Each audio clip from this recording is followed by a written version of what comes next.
నీ మాటల్లో చూపుల్లో చాలా గర్వం అహంకారం కనిపిస్తున్నాయి. అరే, కన్న కూతురుతో 4 మాటలు మాట్లాడాలని తల్లి ఆరాటపడి ఆశగా దగ్గరకొస్తే పరాయి మనిషితో మాట్లాడాలంటే ఏంటో మాటలు? అసలు చూసి కూడా చూడనట్టు వెళ్ళిపోతున్నావు. అంత పొగరు మంచిది కాదు.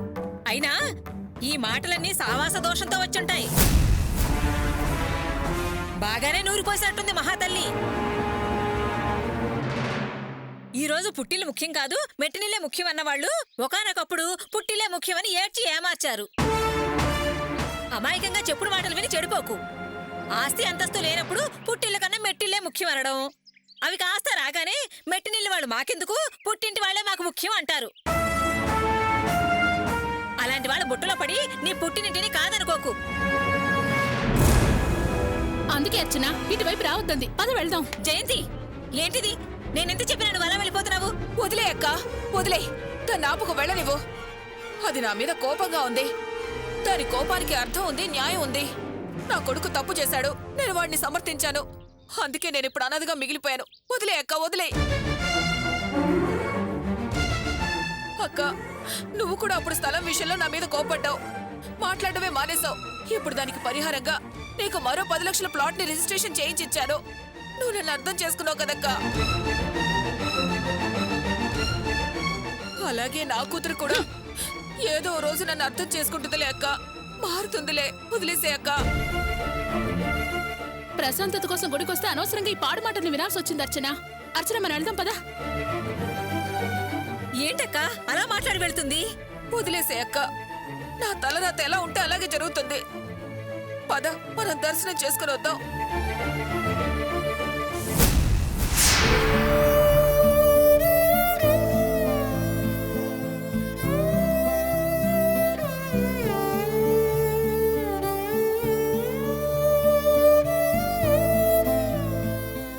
అక్క, ఆస్తులు వీళ్ళకేనా?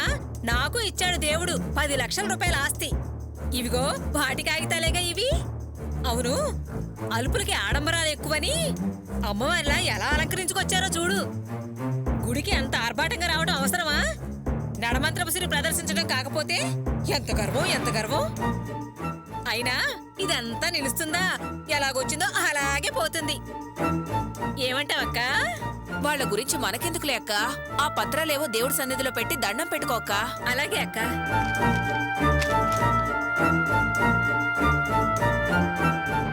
వదిన తన సంసారంలో బాధలతో ఆత్మహత్య చేసుకోవడానికి సిద్ధపడింది. ఆ కలతలన్నీ మాపి ఆమె కోరికలు తీర్చి మా అన్నయ్య తను సంతోషంగా కలిసి బతికేలా చూడు స్వామి. ఓ పిచ్చిదానా, నేను చస్తానన్న మాట నమ్మి నా కోసం దేవుణ్ణి ప్రార్థిస్తున్నావా? ఎంత అమాయకురాలివే నువ్వు. భగవంతుడా, కొత్తగా నాకంటూ ఓ ఆస్తి సమకూరింది. అంతా నీ దయ. ఇదంతా అక్క మంచితనం. నేను అక్కను అర్థం చేసుకోలేక ఇంతకాలం కోపంతో మాట్లాడలేదు. క్షమించు స్వామి. ఇక నుంచి మేము ఎప్పటికీ గొడవ పడకుండా, విడిపోకుండా కలిసిమెలిసి ఉండేటట్లు ఇంకా ఇంకా ఆస్తి వచ్చేలా చూడు తండ్రి.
అయ్యో అయ్యో కాగితాలు కాలిపోతున్నాయి. అయ్యో అయ్యయ్యో. కాగితాలు కాలిపోతున్నాయి. అయ్యో అక్క, ఎవరంతా ఇలా చేసింది?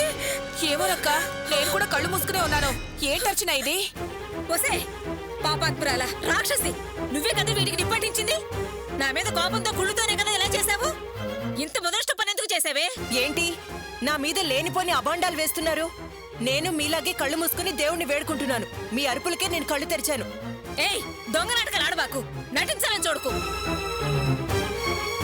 నాకు ఆస్తి వచ్చిందని, నా పేరు మీద కాగితాలున్నాయని నీ కడుపు రగిలిపోయింది కదూ.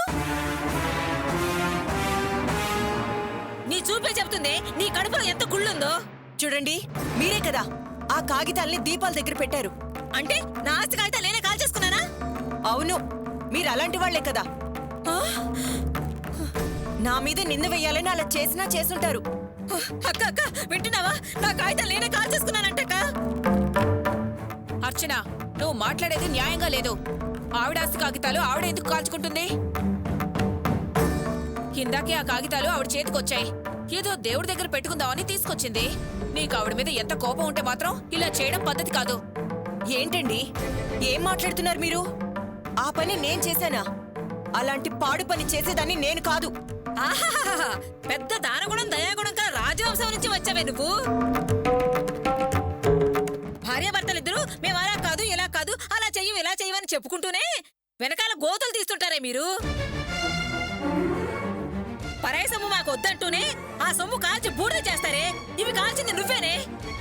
చూడండి, నాకు మీలాగా గోతులు తీయడం, నమ్మక ద్రోహం చేయడం, మోసం చేయడం నాకు చేత కాదు. మీరే నా మీద నిందపడాలని ఆ పని చేసుంటారు. ఏం చేయండి, పక్కన నిల్చున్నావుగా, ఏంటి అన్యాయమని అడగవే. అంత భయం ఎందుకు? నోరు తెరవే. అయ్యో నాకేం తెలీదండి. నేను కళ్ళు మూసుకునే ఉన్నాను. మీ అరుపులకే కళ్ళు తెరిచాను. పాపాత్మురాలా, ఆస్తి అంతస్తు వచ్చింది కదా అని ఏమైనా చేస్తావే. ఎందుకు ఇంత పగరు పట్టింది అనుకుంటున్నావు? నేను నిన్ను ఊరికే వదిలిపెట్టనే. నీకే ఆస్తి వస్తులు కావాలి, మాకేమి దక్కకూడదా? నిన్ను నేను వదిలిపెట్టనే. చూడండి, మీతో మాట్లాడే తీరిక నాకు లేదు. గుడిలో నిలబడి చెప్తున్నాను, ఆ పని నేను చేయలేదు. ఎవరు చేశారో ఆ భగవంతుడికే తెలుసు. పాపం పుణ్యం ఏంటో ఆయనే చూసుకుంటాడు. వదినా, నూరా, పదక్క. వసే ఆగవే, ఆగమంటుంటే నిన్నేనే. వసే ఆగవే, ఆగు.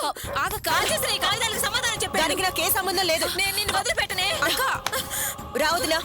అయ్యో అయ్యో, నా కాగితాలు కాల్ చేసి వెళ్ళిపోతుందక్క. వదిలే అక్క. మళ్ళీ రిజిస్టర్ ఆఫీస్కి వెళ్ళి నకిలీ కాగితాలు తీసుకుందాం. నువ్వేం భయపడకక్క. పద వెళ్దాం, పద. ఏంటి, డాక్యుమెంట్స్ కాలిపోయాయా? అవునయ్యా, ఒక రాక్షసి అసూయతో కడుపు మంటతో కాల్చి బూడిద చేసింది. అలా చేసింది ఎవరో కాదండి, వీళ్ళ కోడలే. పైగా గుళ్ళో అలాంటి పని చేసింది. ఇదిగో చూడండి సార్, ఎలా అయ్యాయో. ఏమిటమ్మా ఈ ఘోరం? ఇంతకు ముందే కదా రిజిస్ట్రేషన్ చేసి డాక్యుమెంట్స్ ఇచ్చింది. కాలాయని చెప్పి 2 ముక్కలు చూపిస్తున్నారేంటి? ఇలా జరుగుతుందని మేము అస్సలు ఊహించలేదు సార్.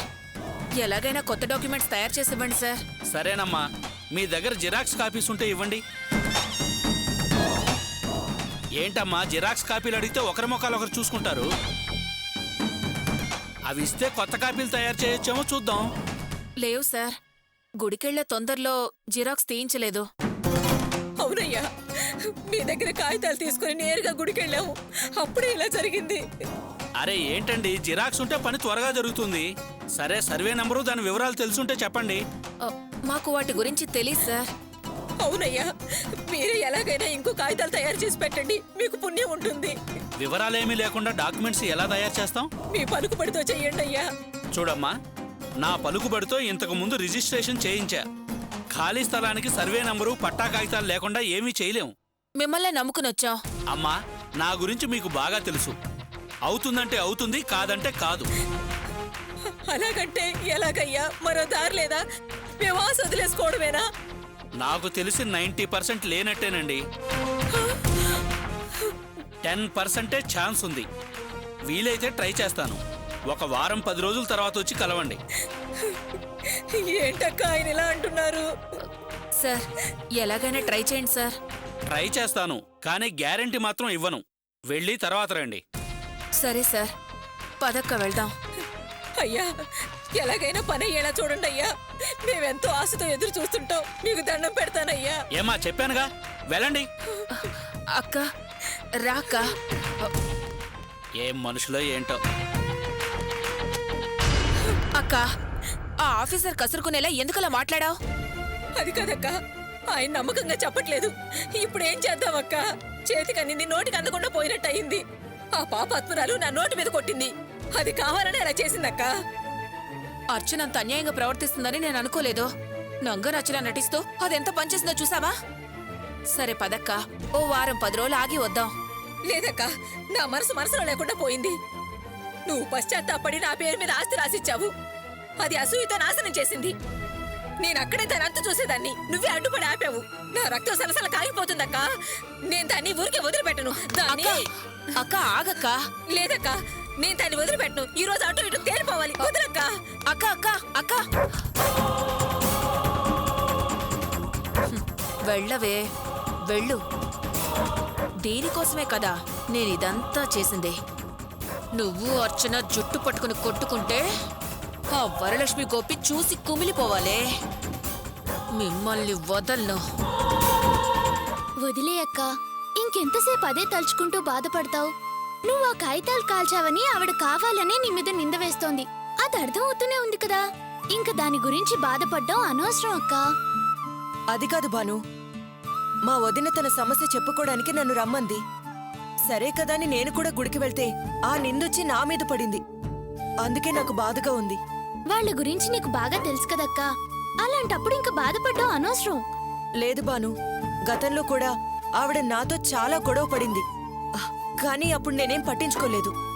కానీ ఇప్పుడు వాళ్ళ ఆస్తి కాగితాల్ని నేను కావాలని కాల్చేశానని చెప్తుంటే నేను భరించలేకపోతున్నాను. ఆ నిందనెందుకు నా మీద మోపింది? నేను వాళ్ళ నుంచి ఎంత దూరంగా వెళ్ళాలి అనుకుంటుంటే ఎందుకిలా సమస్యలు అన్నీ వెతుక్కుంటూ నా చుట్టే తిరుగుతున్నాయి? ఆవిడిలా ఎందుకు మారిందో నాకు అర్థం కావట్లేదక్క. ఆ రోజు ఇంటికొచ్చి కాళ్ల మీద పడి క్షమించమన్న మనిషి ఇలా ఎలా మారిందో నమ్మలేకపోతున్నాను. నువ్వు చెప్పిన దాన్ని బట్టి చూస్తే క్షణానికో రకంగా మారే బుద్ధనుకుంటాను. నువ్వేం పట్టించుకోకక్క. వాళ్ళు నీకు పెట్టిన కష్టాలకే వాళ్ళని ఈ పరిస్థితిలో ఉంచాడు దేవుడు. ఈ రోజు మీ స్థితి, ఆస్తి, అంతస్తు చూసి ఓర్వలేక ఇలాంటి నిందలు వేస్తోంది. అయినా అన్నిటికీ ఆ దేవుడే సాక్షి. ఆయన ఊరికే వదండక్క, తగిన శిక్ష వేస్తాడు. 2 రోజుల్లో గృహప్రవేశం ఉంది. ముందా పనులు చూసుకో. నువ్వు పిచ్చి మాటల గురించి ఆలోచించకు.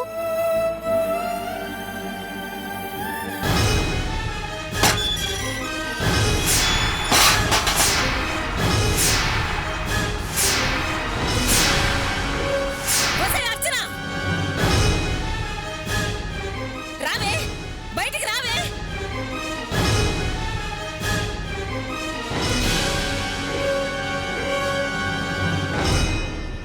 బయటికి రా.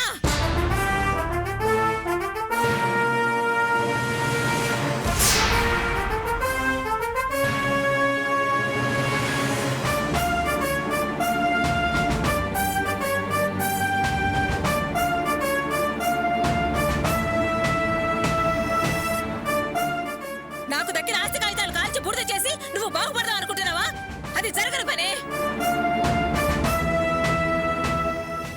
కడుపు మండి చేపిస్తున్నాను. నాశనం అయిపోతావే నువ్వు, సర్వనాశనం అయిపోతావు. అనాల్సిన మాటలన్నీ గుళ్ళోనే అనేసావు కదా.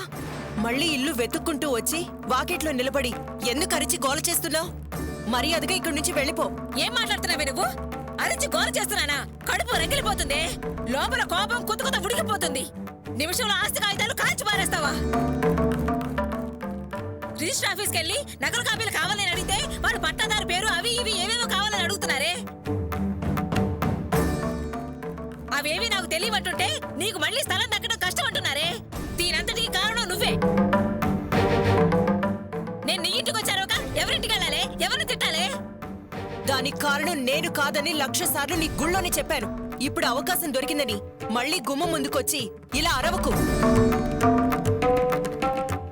ఈ అరుపులు, కేకలు, శాపనార్థాలు భరించలేక మీతో వేగలేకే కదా మేము పక్కకొచ్చి ఇలా సంతోషంగా బతుకుతున్నాం.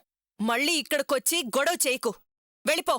ఏంటే బిచ్చగాడి తరివేస్తున్నావు? ఇంతకు ముందు నువ్వు నన్ను తన్ని తరివేశావు, కానీ ఇప్పుడు నీకు హక్కు లేదు. ఎందుకంటే నువ్వు నాకు 10 లక్షల ఆస్తి నష్టం చేశావే, దానికి సమాధానం చెప్పు, అప్పుడు కదులుతాను. ఏమే, మీకు మాత్రమే ఆస్తి, అంతస్తు, అన్ని సౌకర్యాలు ఉండాలా? వేరే ఇంకెవరికి ఉండొద్దా? మేమంతా ఎల్లకాలం మీకు అణిగి మణిగి ఉండాలా? అది మనసులో పెట్టుకునే కదా నా ఆస్తి కాగితాలు కాల్చి నాశనం చేశావు. ఆ నష్టానికి తగిన సమాధానం చెప్పి తీరాలి, అప్పుడే ఇక్కడి నుంచి కదులుతాను. ఇదిగో చూడండి, అక్క గుళ్ళో జరిగిన విషయాలన్నీ నాతో చెప్పింది. మీరు అనవసరంగా అక్క మీద నిందలు వేయాలని చూస్తున్నారు. అర్చనక్క, గోపి అన్నయ్య ఎవ్వరికీ ఎప్పటికీ అన్యాయం చేయరు. అలా చేసే మనస్తత్వం కూడా వాళ్ళకి లేదు. ఇలా నిందలేయడానికి నువ్వే వాటిని కాల్చుకొని నాటకాలాడుతున్నావు. ఇంతవరకు నువ్వు చేసింది చాలు, ఇక వెళ్ళు. ఏయ్, నువ్వే అవుతావే వాళ్ళ తరపున వకాంతా పుచ్చుకొని నన్ను అంటానికి? ఏమే, ఇరుగు పొరుగు వాళ్ళకు నా గురించి లేని పొరుగు చెప్పి నాకు చెడ్డ పేరు తెచ్చి నువ్వు మంచిదారు అనిపించుకుంటున్నావా? చూడమ్మాయి, దీని నంగనాచితనం నువ్వు నమ్మకు. మూగదారిలో ఉంటూ కొంపలు ముంచే రకం ఇది. అమాయకంగా ఉంటూ అన్యాయంగా బతుకులు నాశనం చేస్తుంది. దీనికి నిలువెల్లా విషమే. కనపడకుండా తను అనుకున్నది సాధించే రకం ఇది. నా పేరున ఉన్న ఇల్లు దాని మొగుడు పేరు మీదకు మార్చుకుంది. ఇప్పుడు 10 లక్షల ఆస్తి నా దయ్యేసరికి తట్టుకోలేక కుళ్ళుతో ఆ కాగితాలు కాల్చేసింది ఇది. ఇదిగో చూడు, నీ గుమ్మంలో నిలబడి కడుపు మంటతో అంటున్నానే, నా కడుపు కొట్టి నువ్వు కొత్త ఇంటికి సుఖపడలేవే, నాశనం అయిపోతావే. ఆస్తి అంతస్తు ఏది అనుభవించలేవే, మట్టి కొట్టుకుపోతావు. పైన భగవంతుడున్నాడే, లోకంలో న్యాయం, ధర్మం ఉంది. నాకు చేసిన అన్యాయానికి నీకు సరైన శిక్ష వేస్తాడే. మేము మిమ్మల్ని మోసం చేసామని ఊరంతా చెప్పుకు తిరిగారు కదే. మీ డబ్బు మీ మొహాన్ని కొట్టాం కదా, ఇంకా ఎందుకే మా మీద కక్ష కట్టారు? బాగుపడరే, మీరు అస్సలు బాగుపడరు, నాశనం అయిపోతారు. నాశనం అయిపోతారే, మీరు మట్టి కొట్టుకుపోతారే, మీరు మట్టి కొట్టుకుపోతారే, సర్వనాశనం సర్వనాశనం అయిపోతారే.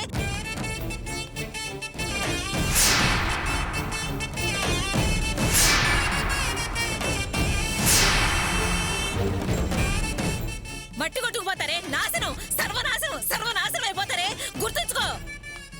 ఏం మనిషక్క ఈవిడ? అసలు ఆడదేనా? ఎంతెంత మాట్లాడి వెళ్తుంది. ఇలాంటి వాళ్ళని ఊరికే వదలకూడదక్క. వెంటనే అన్నయ్యకి ఫోన్ చేసి చెప్పాలి. వద్దు బాను, ఈ విషయం ఆయనకి చెప్పొద్దు. అదేంటక్క, ఆవిడ అన్నని మాట్లాడి వెళ్తుంటే తెలియకూడదంటావేంటి? చెప్పి ఏదో ఒకటి చెయ్యాలక్క. వద్దు బాను. ఏంటక్క, సరిగ్గా సమాధానం చెప్పకపోతే వాళ్ళు మన దారికి రారు. వదిలేస్తే మళ్ళీ మళ్ళీ వచ్చి ఇలాగే గొడవలు చేస్తూ ఉంటారు. ఇంకో 2 రోజుల్లో గృహప్రవేశం ఉంది. ఇలాంటి సంతోషకరమైన సమయంలో ఈ విషయం ఆయనకి చెప్పి బాధ పెట్టడం ఎందుకు? అందుకే వద్దంటున్నాను, వదిలే. నువ్వు చెప్పింది కరెక్టే అక్క. ఈ విషయం చెప్తే అన్నయ్య ఖచ్చితంగా బాధపడతారు. సరే వదిలే. నువ్వు ఈ విషయం మర్చిపో అక్క. ఆలోచిస్తూ బాధపడకు. జరగాల్సిన పనులు చూడు.